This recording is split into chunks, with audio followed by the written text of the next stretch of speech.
Hello दोस्तों, कैसे हो आप? आई होप आप सब ठीक होंगे। आज मैं आपके साथ पोहे की रेसिपी शेयर करूंगी। पोहे को अलग अलग स्टेट में अलग अलग नामों से जाना जाता है। ठीक वैसे ही इसको बनाने का तरीका भी सबका अलग अलग होता है। मैं आपके साथ अपनी रेसिपी शेयर करूंगी। तो चलिए फिर ज़्यादा देर न करते हुए शुरू करते हैं पोहे की रेसिपी मेरे तरीके से। पोहा बनाने के लिए जिन जिन चीज़ों की ज़रूरत हमें रेसिपी में पड़ेगी वो मैं डालते हुए आपके साथ शेयर करूंगी। पोहा बनाने के लिए सबसे पहले गैस ऑन करके कढ़ाई में 1 बड़ा चम्मच तेल डालें। आप जो भी तेल इस्तेमाल करते हो, मुझे पर्सनली मस्टर्ड ऑयल अच्छा लगता है। अब तेल गर्म होने पर आधा चम्मच जीरा, आधा चम्मच सरसों, कुछ कड़ी पत्ता, 2 हरी मिर्च डालकर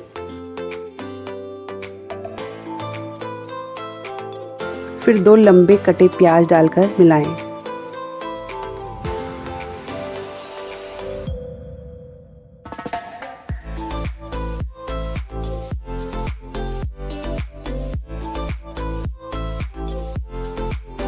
प्याज जब हल्का ब्राउन हो जाए तो 1 टमाटर कटा हुआ डालें।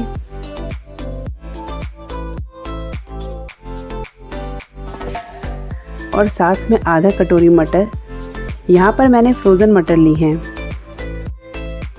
1 आलू उबला हुआ डालकर इसे भी अच्छे से मिक्स करें।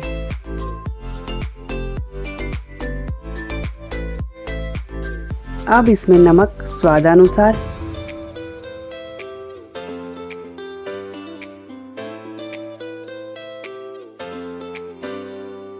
एक चौथाई चम्मच लाल मिर्च पाउडर, 1/4 चम्मच हल्दी पाउडर डालकर अच्छे से मसालों को ढककर पकाएं।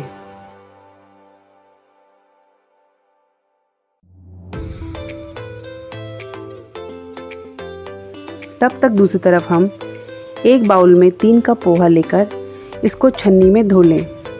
पोहे को हमें ज़्यादा पानी में नहीं भिगोना है क्योंकि ये बहुत जल्दी गीला होकर फूल जाएगा। इससे आपका पोहा खिला खिला नहीं बनेगा।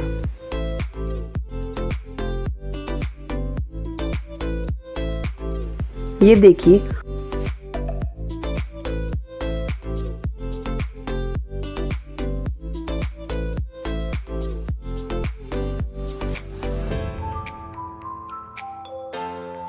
पोहा धोकर अब मैंने इसे भी मसाले में मिला दिया।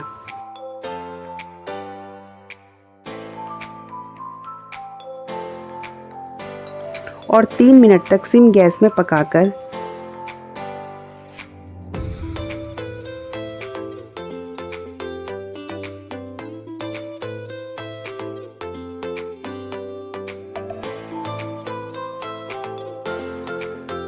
गैस ऑफ करके ऊपर से हरा धनिया डालकर अब इसे नींबू और खट्टी मीठी नमकीन के साथ गर्मा गर्म सर्व करें।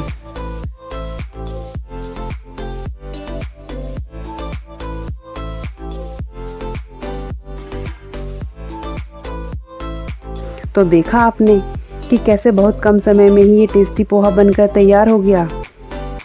कुछ लोग इसमें आलू भुजिया नमकीन पसंद करते हैं, पर हमारे घर में खट्टी मीठी नमकीन डालकर खाना ही पसंद करते हैं। अगर आपको मेरी ये खट्टे मीठे पोहे की रेसिपी अच्छी लगी हो तो मेरे चैनल को लाइक, शेयर एंड सब्सक्राइब करें ताकि मैं आपके लिए और भी अच्छी रेसिपी लेकर आऊँ। आप मुझे इंस्टाग्राम पर भी फॉलो कर सकते हैं। Thank you.